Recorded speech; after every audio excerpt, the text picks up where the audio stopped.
আমেরিকার ডোনাল্ড ট্রাম্পকেও নিয়ে এলো, ভারতের ইতিহাসে ওয়াকফকে নিতে পারবে না, এটা চ্যালেঞ্জ দিয়ে যাচ্ছি আমি আপনাদের কাছে।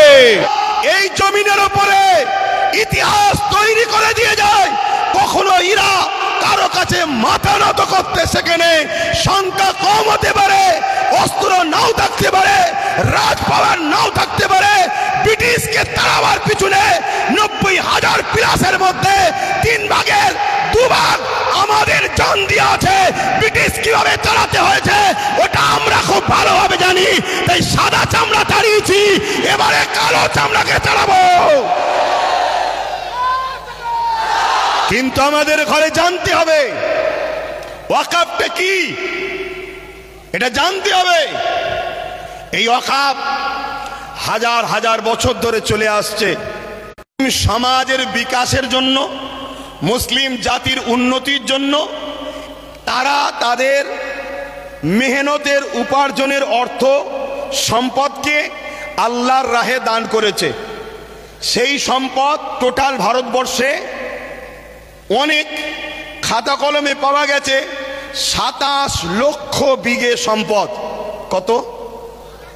27 লক্ষ বিঘে সম্পদ, কম বেশি।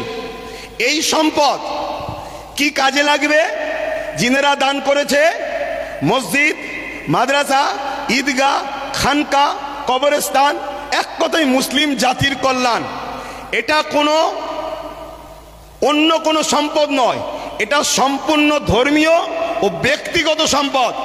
ইসলামে যেমন নামাজ একটা পার্ট, রোজা একটা পার্ট, হজ একটা পার্ট, যাকাত একটা পার্ট, ঠিক তেমন ইসলামেরই একটা পার্ট মানুষের সেবায় দান করা। এইটা দান করেছে। এই সম্পদ দীর্ঘ বছর ধরে চলে আসছে। এই সম্পদকে ঠিকভাবে নিয়ন্ত্রণ করার জন্য, এই সম্পদকে হেফাজতে রাখার জন্য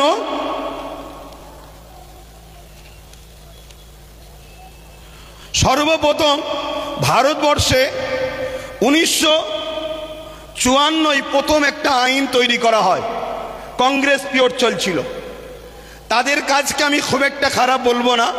তারা চেয়েছিল যাতে করে একটা বোর্ড তৈরি হোক, কমিটি তৈরি হোক, যাতে করে ওয়াকফগুলো নয় ছয় না হয়ে যায়, দানকৃত সম্পদ প্রতিটা জায়গায় যেন যায়। তারা বোর্ড তৈরি করলো ঠিকই, কিন্তু ব্যবহারের জায়গায় ঠিকভাবে চলছিল না। তাদের ইচ্ছা ছিল ভালো, কিন্তু কিছু অশুভ লোক ঢুকে যাওয়ার জন্য ওই ওয়াকফের অর্থ লুট হতে শুরু হলো।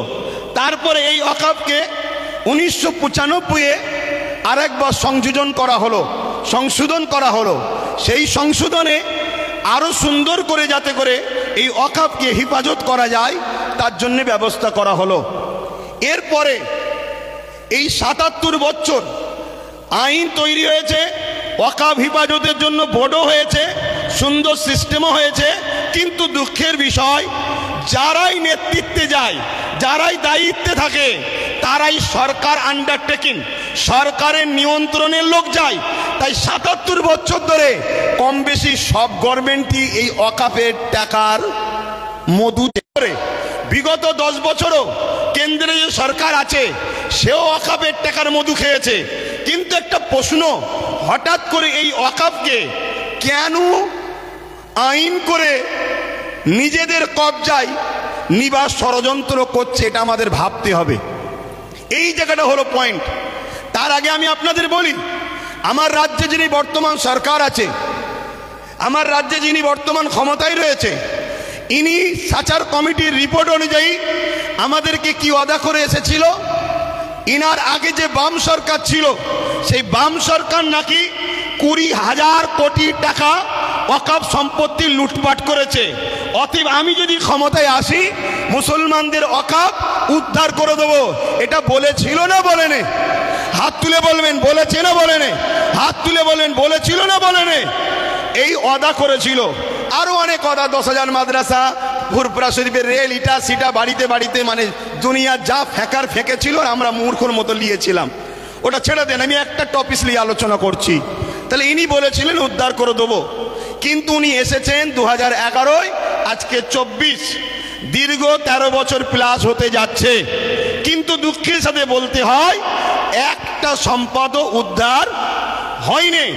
আমি 2013-14 থেকে আন্দোলন করছি যে ওয়াকফকে ফিরিয়ে দিতে হবে, ওয়াকফকে হেফাজত করতে হবে। রাজ্যে যে সরকার আছে তিনি একবার বেগম রোকেয়া রিসার্চ সেন্টার ওয়াকফ ভবন বলে একটা শিলান্যাস করেছিল, ওই শিলান্যাসই হয়েছে, একটা পর্যন্ত এখনো ইট গাঁথা হয়নি। কেন? সব সেটিং মাপে চলছে। এদের সবার বাপ সবার মাথায় মনে রাখবেন আরএসএস বসে আছে, অতএব সমস্ত সম্পদকে আরএসএস এর ফান্ডে দিতে হবে, এটাই হলো ইনাদের মূল পরিকল্পনা। কেন? পুরো দেশ সবার মাথাতে এই আরএসএস বসে আছে, তাই আরএসএস এর বিনা হুকুমে এরা কখনো কিছু করতে পারবে না। তাই ওয়াকফ ভবন তো শিলান্যাস হলো, কিন্তু টাল বাহানায় ওয়াকফকে রেজিস্ট্রেশন করা, তুলে আনা এমন কোনো ব্যবস্থা করলো না। এবং মনে রাখবেন আজকে এই আইন করার পিছনে উদ্দেশ্যটা কি? এই আইন করার পিছনে উদ্দেশ্য হলো, এখন দেখে দেখে অনেক বিষয় পড়তে গেলে অনেক সময় লেগে যাবে। ৭৭ বছর ধরে কম বেশি সবাই খেয়েছে, এই টুকটুক টুকটুক করে সবাই খেয়েছে। কেন্দ্র সরকার চাইছে টুকটুক করে খেয়ে লাভ নাই, সব তো আমার হাতে, সব তো আমার হাতে। প্রধানমন্ত্রী আমার, স্বরাষ্ট্রমন্ত্রী আমার, সব আমার। কোর্টকে আইন অবশ্যই সম্মানের, কিন্তু কোর্টের মধ্যে অনেক জজও আমার, লয়ারও আমার, প্রেসার দিয়ে অনেক কিছু করে নেব। তার প্রমাণ হলো 1.5 ঘন্টার মধ্যে সাম্বালের মসজিদের জন্য আদেশ চাইলো, সঙ্গে সঙ্গে দিয়ে দিল। আচ্ছা, আমার কলিকাতার সেই বোনটা কোথায়? আরজি করেন কোথায়? আরজি করেন। আজকে সেই বোন ইনসাফ পেল না, 1.5 ঘন্টার মধ্যে মসজিদের তলায় কি আছে খোঁড়ার জন্য রায় পেয়ে যায়। এটা কি সেটিং ছাড়া অন্য কিছু হতে পারে? এটা সেটিং ছাড়া অন্য কিছু হতে পারে? এইভাবে কেন্দ্র সরকার দেখছে টুকটুক করে খেয়ে হবে না, টুকটুক করে নিয়ে হবে না, সবই তো আমার। প্রত্যেক জেলার, প্রত্যেক রাজ্যের সিএমও তো আমাদের, প্রত্যেক জায়গার ডিস্ট্রিক্ট ম্যাজিস্ট্রেট শুরু করে সব দপ্তরই তো আমাদের। অতএব এই সুযোগে ওয়াকফ 2024 সংশোধনের নামে ওয়াকফ সম্পদকে পুরো কবজা করে নাও। 44টা 1995 এর যে আইন হয়েছিল তা থেকে 44টা চেঞ্জ করতে চেয়েছে। তার মধ্যে কয়েকটা রিপোর্ট আপনাদের বলছি। সর্বপ্রথম ধর্মের মধ্যে বিভাজন করতে চেয়েছে, বলতে চেয়েছে শিয়া সুন্নি দুটো বোর্ড হবে। বিজেপি চায় যত মুসলমান টুকরো টুকরো হবে, ভাগ ভাগ হবে, তত বিজেপির ফায়দা হবে। তাহলে শিয়া সুন্নি দুটো ভোট করতে চেয়েছে।